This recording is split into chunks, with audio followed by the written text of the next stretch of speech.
రాష్ట్రంలో సింగరేణి ప్రధానమైనటువంటి సంస్థ. బహుశా రాష్ట్రంలో అత్యంత పెద్ద పబ్లిక్ ఎంటర్ప్రైజెస్ అది. సింగరేణిలో ఇవాళ కార్మిక వర్గంలో పూర్తిగా అసంతృప్తి చోటు చేసుకుని ఉన్నది వివిధ కారణాల వల్ల. వీటిని సరిదిద్దటానికి ప్రభుత్వం సంబంధిత మంత్రులు కానీ లేదా ఆ ప్రాంతంలో సింగరేణి కార్మికులతో సంబంధం ఉన్న నియోజకవర్గాల ప్రతినిధులు కానీ వాళ్ళందరితో కలిసి ఒక మీటింగ్ ముఖ్యమంత్రి గారే స్వయాన ఏర్పాటు చేస్తే ఆ సమస్యలకు పరిష్కారం లభిస్తుంది.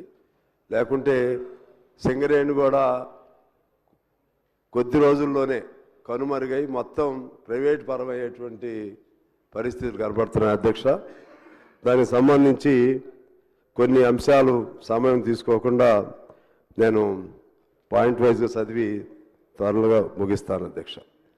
ఒకటి, అక్కడ మెడికల్ పద్ధతి ఒకటి ఉండేది, అంటే డిపెండెంట్ ఎంప్లాయ్మెంట్ కొరకు. అఫ్కోర్స్ అది అంతకుముందు ఉన్న ప్రభుత్వం చంద్రబాబు గారు తీశారు, వాస్తవమే. మళ్ళా కేసీఆర్ గారు ప్రవేశపెట్టారు. అది ఇప్పుడు సరైన పద్ధతుల్లో అమలు చేయట్లేదు అధ్యక్ష. సరైన పద్ధతులు అది దాన్ని చేయకపోవటం వలన కార్మిక వర్గంలో చాలా అసంతృప్తి ఉంది.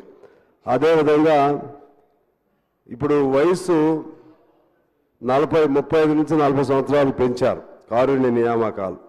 దాన్ని వివిధ కారణాలతో ఎలో చేయట్లేదు. మెడికల్ బోర్డు కూడా పేరుకి నేమ్ సేక్ జరుపుతున్నారు తప్పితే కార్మికుల పిల్లలకి అవకాశం కల్పించట్లేదు. సొంత ఇంటి పథకం లేదు అక్కడ. దానికోసం చిన్న చిన్న పరిశ్రమలే సొంత ఇళ్ళు కట్టిస్తున్నారు. అలాగే మారు పేర్ల సమస్య పరిష్కారం. మారు పేర్లతో ఆ రోజుల్లో ఎక్కేవాళ్ళు, వాళ్ళ పిల్లలు ఇవాళ అన్యాయం అవుతున్నారు. వాళ్ళకి అవకాశం కల్పించాలి. అలాగే నూతన గనుల ఏర్పాటుకు సంబంధించి మనం సరే అక్కడ సెంట్రల్ గవర్నమెంట్ పెట్టినటువంటి ఆ యాక్ట్ వల్ల మన సింగరేణికి వచ్చే మైన్స్ ప్రైవేట్ వాళ్ళకి వెళ్తూ ఉన్నాయి. సరే సాధ్యమైన మేరకు సింగరేణి వాటిని సంపాదించుకోవాలి. సంపాదించుకున్న తర్వాత అక్కడ బొగ్గు అనేది ప్రైవేట్ వాళ్ళకి ఇవ్వకుండా సింగరేణి కార్మికులు చేయాలనే నిబంధన ఉంది. దాన్ని ఉల్లంఘిస్తున్నారు అధ్యక్ష. అది ఆ బొగ్గు వరకైనా సింగరేణి కార్మికులకు అవకాశం ఇవ్వాలి. అలాగే సింగరేణికి దాదాపు 43,000 కోట్ల బకాయిలు జన్కో సంస్థ ఉంది అధ్యక్ష. దాన్ని ఏదో ఒకటి పరిష్కారం చేయాల్సినటువంటి అవసరం ఉంది. అలాగే సింగరేణి కార్మికులకు సంబంధించి పెర్క్స్ అని ఉంటుంది అధ్యక్ష.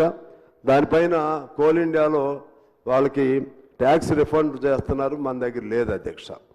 అలాగే సింగరేణిలో రాజకీయ జోక్యం తరచు ఎక్కువ అవుతుందనే ఒక విమర్శ కార్మికుల నుంచి వస్తుంది. ఈ అన్ని అంశాలపైన నేను మీకు నోట్ కూడా వివరంగా ఇస్తాను.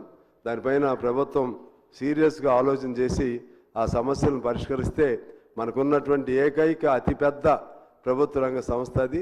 దాన్ని కాపాడుకోవచ్చని తెలియజేస్తూ మీకు ధన్యవాదాలతో సెలవు అధ్యక్ష.